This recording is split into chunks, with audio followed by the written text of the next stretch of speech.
Hello folks, I just thought I would come on here and do a quick demonstration of the line work that I'm using for the California Mussels in the rock wall piece.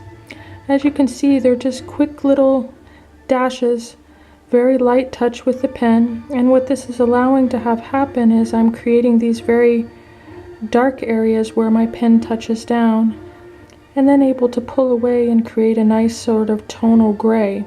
I'm also allowing a little bit of the paper to show through, and by doing that, it's actually creating that 3D effect that I really want.